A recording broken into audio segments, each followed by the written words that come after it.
क्या कहती है, उस जवारे की महत्वता क्या कहती है, क्यों बोए जाते हैं जवारे, उस जवारे की महत्वता क्या है, नवरात्रे में 9 दिन जवारे क्यों बोते हैं, उसको बोने का कारण क्या है।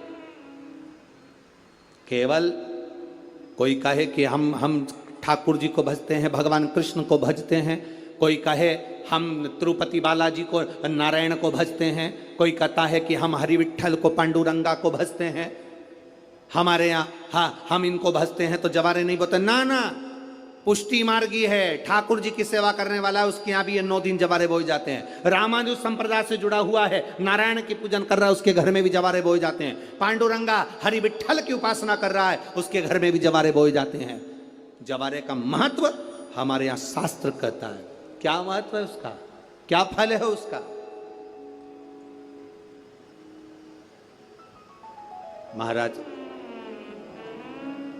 जब देवी माता ने दुर्गा भवानी को पंचायत में बुलाया गया, शिव पंचायत में मां दुर्गा बैठी हुई है, और शिव पंचायत में जब दुर्गा भवानी बैठी,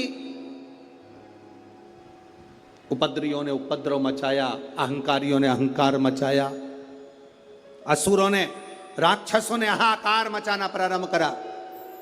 तब उस समय पर देवाधिदेव महादेव माता पार्वती को देखकर, दुर्गा भवानी को देखकर मुस्कुरा रहे थे। केवल शिव मुस्कुरा रहे हैं, पार्वती को देखकर, दुर्गा भवानी को देखकर, मां जगत जननी को देखकर केवल मुस्कुरा रहे हैं। तब देवता सूर्य नारायण ने भगवान शिव जी को देखकर हाथ जोड़कर प्रार्थना करी। भास्कर देव बोले, सूर्य नारायण बोले, बाबा मेरे मन के संशय को मिटा दीजिए। शिव जी ने पूछा क्या काम है, बोलो क्या चाहते हो। शंकर भगवान से सूर्य देव, भास्कर देव कहते हैं, प्रभु आपके मुस्कुराने का कारण क्या। भारत की भूमि पर जितनी जगह पर भी आप लोग कथा सुन रहे हो, आस्था चैनल पर, फेसबुक, यूट्यूब पर जितने लोग कथा सुन रहे हो, बड़े ध्यान से सुनना कि जवारे क्यों बोए जाते हैं, नवरात्रि में जवारे की महत्वता क्यों होती है,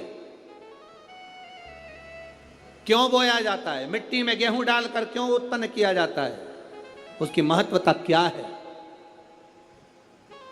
सूर्य नारायण पूछ रहे हैं भगवान देवाधिदेव महादेव से, आप दुर्गा भवानी को देखकर मुस्कुराए, आप हंसे हैं, आपके चेहरे पर प्रसन्नता आई है, कारण क्या। और महाराज देवाधिदेव महादेव ने कहा, यहां भगवान विष्णु, गणेश जी, भास्कर देव, आप सब बैठे हो। असुरों ने आक्रमण कर दिया, असुरों ने आक्रमण करा है, और वह असुर आक्रमण कर दिए हैं तो वो असुर प्रवेश कर रहे हैं, उपद्रव मचाकर, हाहाकार कर कर नष्ट करने वाले हैं इस पूरी पृथ्वी को। तो फिर उसको बचाएगा कौन, कैसे बचेगा। शिव जी ने कहा चिंता मत करो। दुर्गा ने अपने केश का स्मरण किया, एक केश को माता पार्वती जी ने अपने हाथों से छुआ, छूते ही एक कुंड में सुंदर जवारे उत्पन्न हुए हैं। जब तक वो जवारे बड़े नहीं हो जाते, जब तक वो जवारे थोड़े प्रबल नहीं हो जाते, तब तक एक भी असुर प्रवेश नहीं कर सकता, हाहाकार नहीं मचा सकता और अंदर आ नहीं सकता। शिव महापुराण की कथा कहती है, जवारे जिसके यहाँ बोए जाते हैं, जवारे का, आप लोग कहते हैं कहीं पर देवी जी बैठी हैं, किसी के यहाँ मिट्टी की मूर्ति आई, 21 फीट की, 41 फीट की, 15 फीट की, 10 फीट की, 25 फीट की देवी जी की प्रतिमा स्थापना हुई। लोग कहते हैं हम देवी जी का दर्शन करने जा रहे हैं, दुर्गा जी का दर्शन करने जा रहे हैं। शिव महापुराण की कथा कहती है वो दुर्गा जी का दर्शन नहीं, देवी का दर्शन नहीं।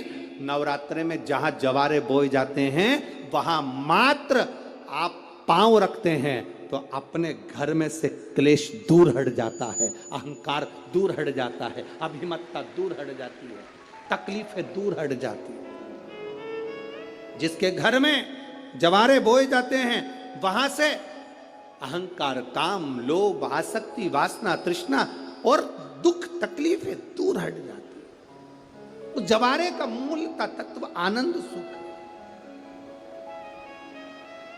महाराज